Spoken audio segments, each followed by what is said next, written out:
नमस्कार किसान भाइयों, सुखम किसान यूट्यूब चैनल में आपका स्वागत है। आज की वीडियो में हम बात करेंगे धान की फसल के अंदर खरपतवारों को कंट्रोल करने की। साथियों, धान के खरपतवार हर एक किसान के लिए और धान के लिए सबसे बड़ा खतरा होते हैं। धान में कई तरह के खरपतवार जैसे मोथा, जंगली प्याजी, जंगली धान और भी बहुत से खरपतवार होते हैं जिनको अगर समय पर कंट्रोल ना किया जाए तो 30 से 40% तक हमारी धान की फसल के अंदर नुकसान हमें देखने को मिलता है।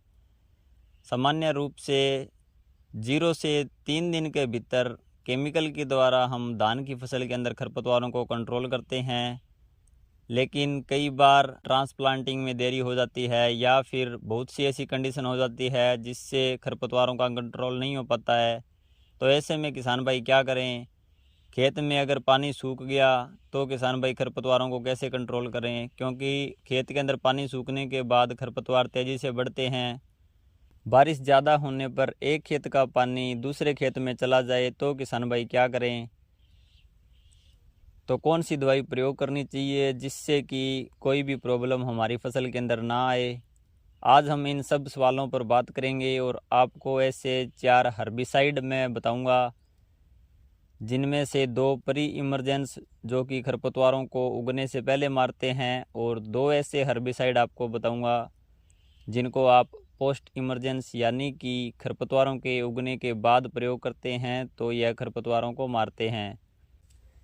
इस लिस्ट में पहला हर्बिसाइड आता है प्रिटिला क्लोर 37% WW। यह पानी में बहुत तेज़ी से घुलता है और जैसे ही पानी के अंदर इसकी बूंद जाती है तो यह बहुत ही जल्दी स्प्रेड हो जाती है, यानी कि फैल जाती है। यह बहुत सी कंपनियों का आता है, लेकिन बात करें अपने मेन कंपनी की तो सिजेंटा का रिफिट प्लस नाम से आता है।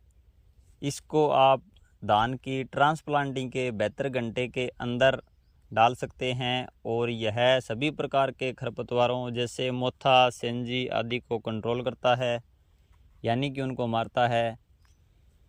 अब बात आती है इसकी मात्रा की, तो इसकी मात्रा हमें 600 ml प्रति एकड़ डालनी होती है। बोतल के ढक में आपको छेद मिलते हैं, इन छेद को खोलकर और 1 एकड़ में छिड़काव करना होता है। यह पानी में घुलने के बाद मिट्टी के ऊपर परत बना लेती है, जिससे खेत का पानी सूखने या फिर पानी दूसरे खेत में निकल जाने के बाद भी इसका जो रिजल्ट है हमें मिल जाता है। इसके बाद किसान साथियों, अगर भूमि तैयार करने के 3 दिन में धान की रोपाई नहीं हो पाती है तो ऐसे में किसान भाई क्या करें? तो इसके लिए आप प्रिटिला क्लोर 50% जो कि इसी फॉर्म में आता है, इससी यानी कि इमल्सिफाइबल कंसंट्रेट, यह मिट्टी पर परत नहीं बनाता है बल्कि पानी के ऊपर परत बनाता है। यह दवाई डालने के बाद खेत का पानी खेत से बाहर नहीं निकलना चाहिए किसान भाइयों, नहीं तो जो दवाई है वह भी बहकर खेत से बाहर चली जाएगी।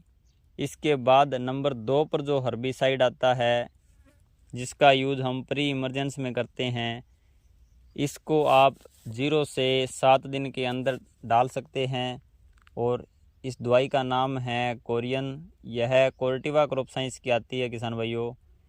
इस दवा में आपको 2 साल्ट मिलते हैं जिसमें ब्यूटाक्लोर 38.8% और पिनोक्सुलम 0.97% होता है, यानी कि तकरीबन 1% के आसपास होता है।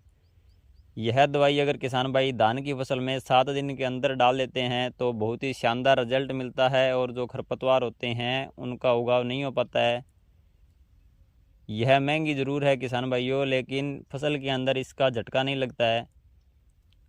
बात करें इसकी मात्रा की, तो इसकी मात्रा भी 700 से 800 ml प्रति एकड़ के हिसाब से उपयोग की जाती है।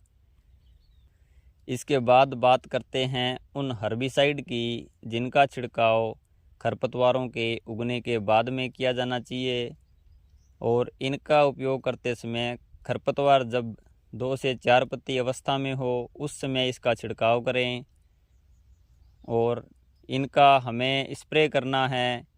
कई किसान भाई क्या करते हैं, इन दवाओं को बालू में मिलाकर फसल के अंदर छिड़क देते हैं, जिससे खर्च ज़रूर बढ़ता है लेकिन रिजल्ट नहीं मिल पाता है। तो आपको ऐसा नहीं करना है, इसका आपको स्प्रे ही करना है। स्प्रे करते समय खेत में पानी भरा नहीं होना चाहिए किसान भाइयों, क्योंकि खेत में पानी भरा होगा तो पत्तियों के संपर्क में दवा नहीं आ पाएगी।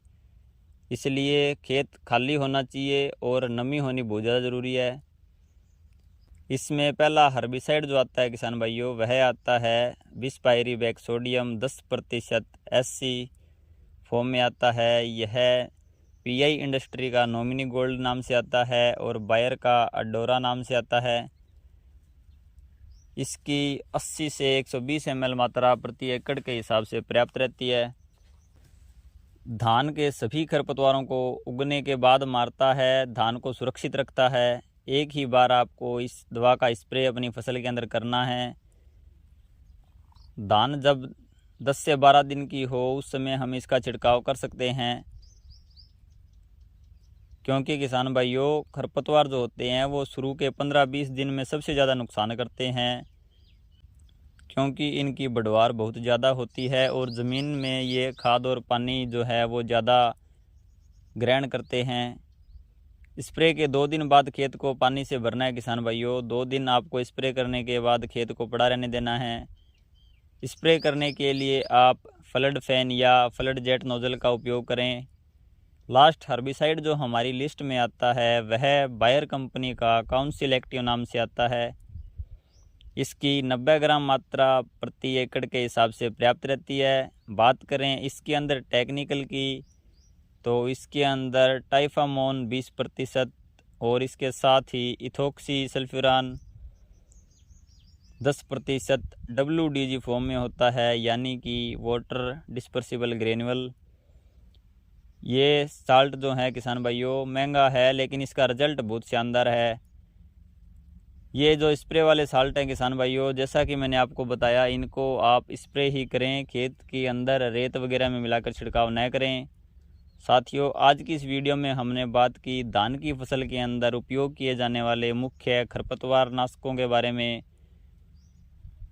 उम्मीद करता हूँ आपको यह जानकारी उपयोगी लगी होगी, इसलिए वीडियो को ज़्यादा से ज़्यादा किसान भाइयों के साथ शेयर करें। मिलते हैं ऐसी ही किसी नई वीडियो में, तब तक के लिए धन्यवाद।